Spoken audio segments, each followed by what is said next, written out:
Poetry and Empowerment by Michel Regnier. As a woman, as a human being, and as a social animal, I understand we live in a patriarchal society informed by patriarchal values and ways of understanding, naming, and doing things that hurts the construction of our identities and our ways of being in community. That disempowers us through a harm done to who we can be. Poetry is a very creative tool for introspection, for exploring the human world from within, in terms of identity and in terms of ways of being together. So it gives us chances to learn about ourselves individually and collectively. This increases our chances of becoming more humane and leaving behind our violent patriarchal world. In the world of words, poetry is the powerful rebel child, a born explorer, unafraid, a changer of perceptions. Identity and culture. Society or culture is a powerful shaper of identities. 8,000 years of patriarchal education have shaped our human nature, affecting how we see ourselves and what we can imagine as impossible or possible in terms of identity, relationships, and belonging. For instance, culturally we believe more in violence as a problem solver than in cooperation, when the fact is cooperation has always allowed us to survive, not violence.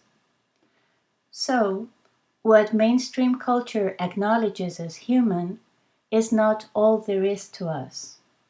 Due to nature and also due to our imagination, our human imagination, being human has immense potential for different ways of existing and coexisting. The patriarchal cultural model is not all we can create.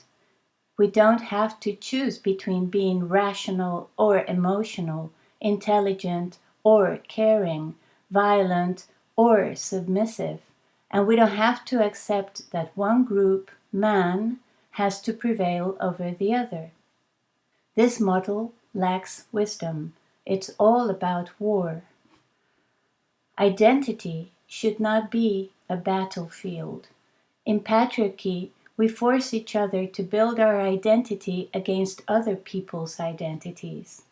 Most hatred and war on the planet comes from this identity problem in patriarchal cultures. Non-abusive coexistence with others is built when we allow ourselves to be who we are, when we don't impose on us the need to lie or pretend, to dominate or accept domination.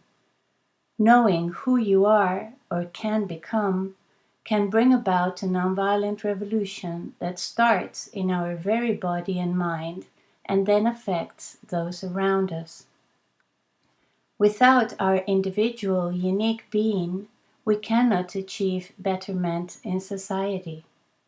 This is relevant for us because women are not respected in patriarchal culture. We are used and abused, demonized and belittled, told man makes the decisions and that our lives must be subject to him. Cultural evolution, the evolution of societies we build, should stop perpetuating the sacrifice of some. We need to protect our capacity to be human, use our intelligence with empathy, develop cooperation, solve problems creatively, avoid hatred, abuse, destruction, and death. It's natural.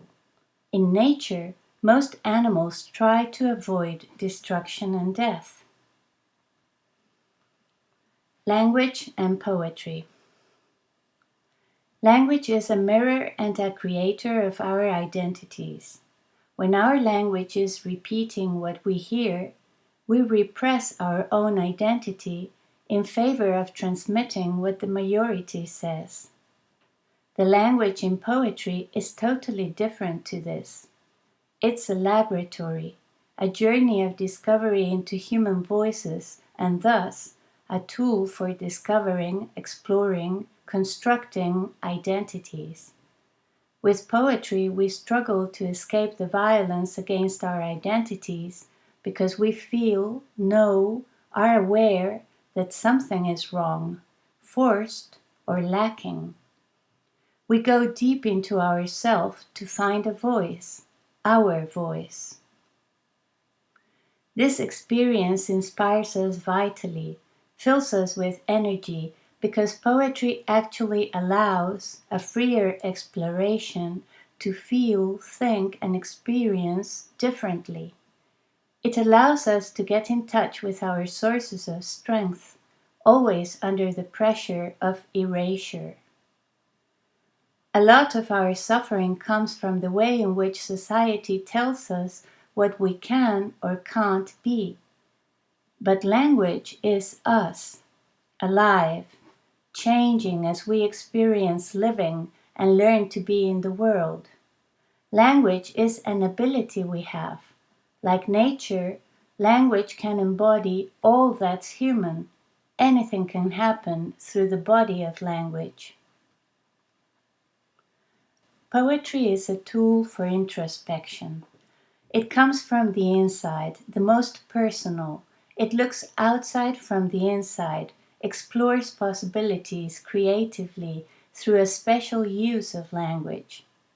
It starts in our brain, where ideas and emotions, imaginations, the senses are produced, and doesn't separate them. It explores it all together. Thus, it strikes deepest, and that is where its beauty lies. It makes us feel alive, even in suffering, which is a strategy to avoid the death of not feeling anything.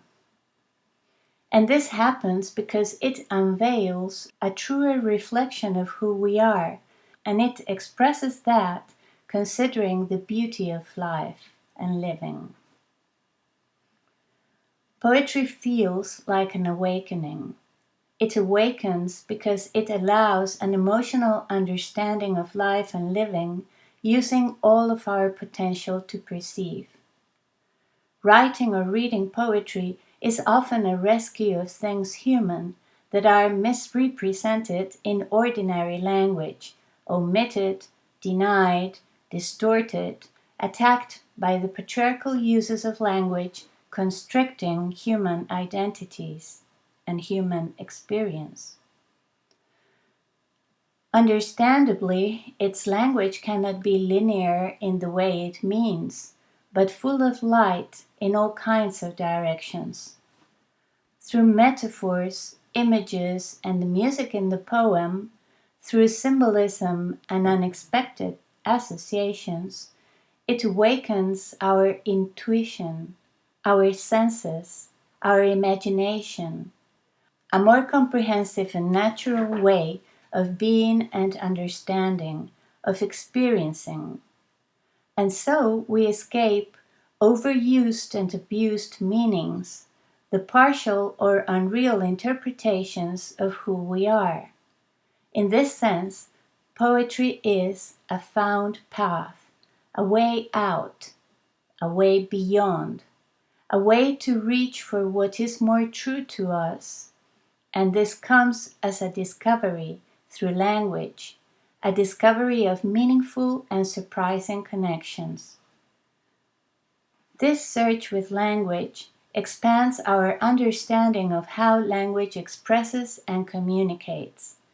It unveils how language actually makes us. It helps us having a more personal voice, being truer to ourselves. Far from isolating us from others, it draws us closer. A very personal poem can move other people, even though what is said is not expressed in the usual way. If we are not afraid of this, if we are not afraid of not understanding the poem in the usual way we understand, we may understand it better, more with one's whole being, body and mind connected, inner life and outside world one. So poetry is good to learn to listen to ourselves and to other people. Listening and dialogue are forbidden in mainstream culture. Poetry's power resides in eliciting fundamental human emotions while developing our intuition, the more humane intuitions. Intuition is a form of intelligence without words, a complementary way of approaching experience without words. It identifies, expands, and deepens significant meanings. We need it because words can be too constricting due to cultural conditionings. Poetry escapes these constrictions, creating meanings like light in a star in all directions in different ways, from multiple places from which we contemplate our existence. Although poetry's use of words is special, humans have resorted to poetry very naturally. And that's probably because it gives us a depth that reconnects us to our sources of strength in being and living. It allows us to explore what is wrong or not fitting, what is hurting, and also what we love. I think that when we say that poetry is about beauty, we mean the beauty of finding expression to something which is very real in ourselves, which others may recognize or have intuitions of, but which is not perceived, appreciated, given the importance it needs to have. The beauty of shedding light. Voice and empowerment. The language we use daily is a mirror of who we accept to be. We are pressured into killing our voice and into using society's voice. This goes very violently against women. We are even denied the logical possibility of speaking of ourselves as human using the feminine. We are pressed to speak using the masculine. Man is superior, women are so worthless they do not even have a right to be named, not to mention have their own voice. Patriarchy needs them to transmit its values, which include its undervaluing women. But sisters, if language mirrors identity and we produce language, our self-defense, our construction of our identity is in our hands. We need to know about this superpower we have. When you write or read poems, courageous poems seeking ways, you are not doing something trivial. Stop saying you write but it's worthless. Stop obeying the cultural mandate. A lot of women write and read poetry possibly for this reason, because it can be a tool to become who we want to be, more ourselves. But we need to accept we have the power to create our own language. We have our own voice. If we learn to care for our voice, we will be growing out of the identity straitjacket of the patriarchal perceptions of ourselves. We need to use language taking ourselves into account. The promise is we may find a voice that won't allow confusion or domination. I've tried to connect poetry and language and identity to speak about how poetry can be an empowering tool for us, for all the good it does in terms of allowing exploration, and all the good it does in terms of the freedom and the beauty it gives in the use of words. When poetry is used in this honest, creative, courageous, generous, and beautiful way, to seek the being human it expresses, creates, or adds to the universe of being, we can look at ourselves in the mirror and recognize who we are, and we can find connection to others. We become me and us. So in my view, poetry is empowering because it helps us know ourselves, our deeper selves, in the best of senses.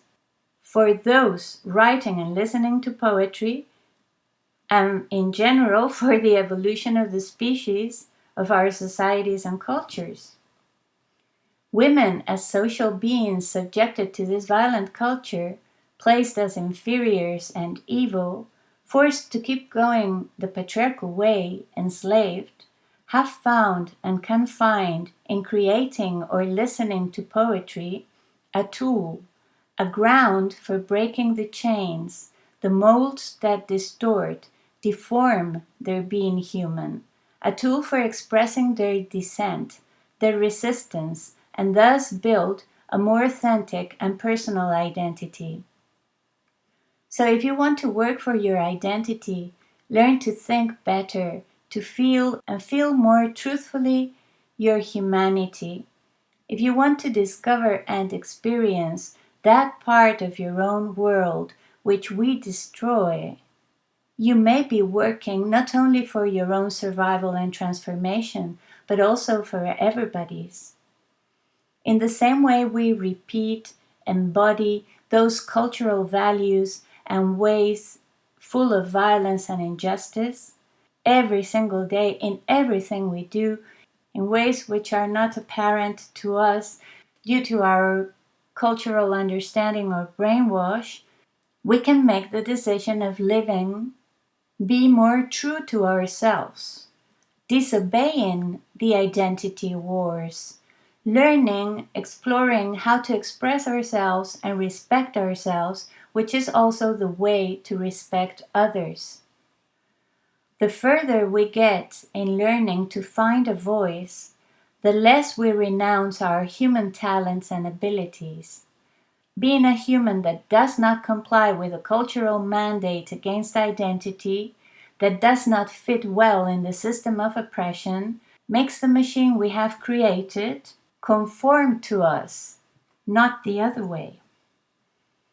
Solving the question of living involves solving our problems from the inside by learning who we are and pursuing who we can be. We are not only the violent, unfair human beings patriarchy demands of us. Being more connected to our own inner life, finding our most personal voice, also means realizing how much we share. We are hardwired for empathy, cooperation, for enjoying our mutual company and being able to create and construct together. It's also in our human potential.